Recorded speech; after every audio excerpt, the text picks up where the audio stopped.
Xaçmazın Xudaç şəhərindən olan antiterror şəhidi David Cəllovun doğum günü 4 ildən bir qeyd edilir. 2004-cü ilin 29 fevralında dünyaya göz açan şəhidin ad günü bu il fevralın 28-də qeyd edilib.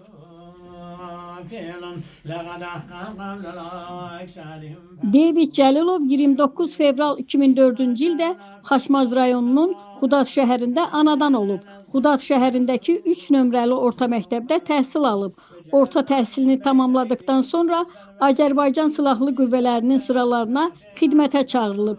David Cəlilov Azərbaycan Respublikasının Silahlı Qüvvələri tərəfindən 20 sentyabr 2023-cü il tarixində həyata keçirilmiş uğurlu lokal antiterror tədbirləri zamanı Ağdərə rayonunda şəhid olub. Tərxis olunmasına cəmi 10 gün qalıbmış.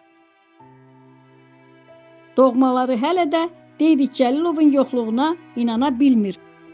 David bizim evin son beşiği, hamımızın sevimlisi idi. David hələ kiçik yaşlarından çox fərqli idi. Yoldaşlarından, dostlarından, yəni hər yerdə o çox seçilirdi. Həm boyu çox hündür idi, həm özü deyən, gülən, qəlbi mərhəmətli, hər kəsə kömək etməyə çalışan bir oğul idi. İdmanı hər növünə maraq göstərərdi. Hələ kiçik yaşlarında ilk idmana karate yarışlarına getdi. Sonra kickboks üzrə yarışlarda həmişə birincilik qazandı. Karate üzrə üzgüçlüyə maraqlanırdı, üzgüçlüyə gedirdi.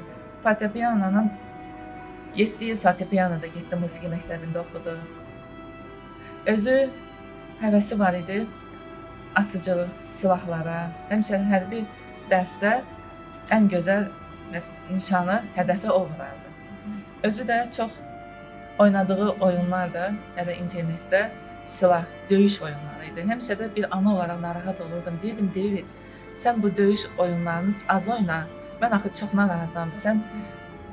Yəni mən səni böyütmüşəm ki, sənin arzuların var. Gözəl bir məsləhət sahibi olacaqsan. Özü də deyirdi ki, ana, mən narahat olma. Mən polis olacağam. Hər 4 ildən bir onun ad günü keçirilirdi. Amma biz 28 fevral onda da mən evdə məclis edirdim. Stol açırdım, tort hazırlayırdım. David deyirdi ki, ana, oğlumu təbrik edəndə, bugün mənim ad günüm deyil, mənim ad günüm 29 fevralda. Özü də mən hər 4 ildən bir yaş böyüyürəm.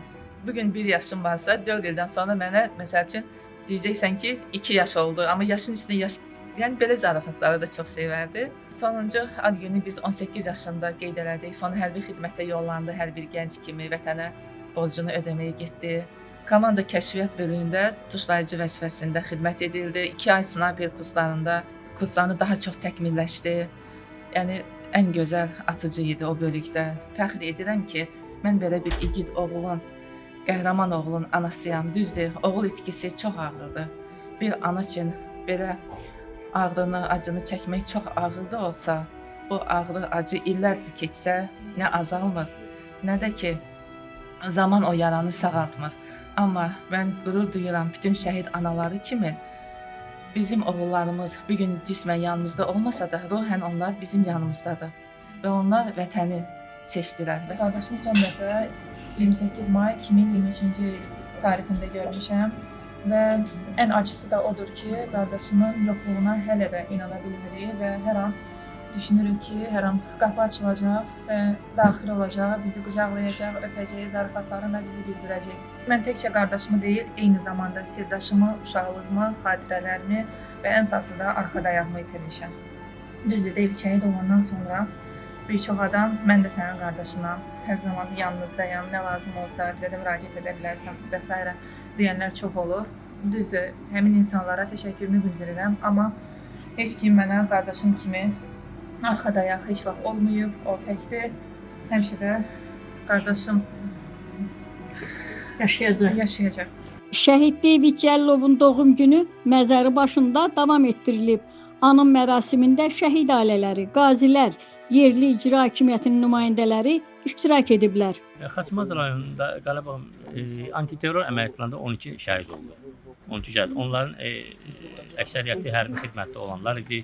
Polkovnik leytenant rütbəsində olan şəhiddən də var, gicir rütbəsində olan şəhid də var, çavuş və əsgər rütbəsində olan şəhidlərimiz də var. 300-dən çox şəhid mövcuddur Xaçmaz rayonunda. 54 nəfər də hal-hazırda iskin tutulmuş, qalıqları tapılmamış şəhidimiz var. Onların da tapılması istiqamətində bilirsiniz, mövcud orqanlar müvafiq fəaliyyətdədir.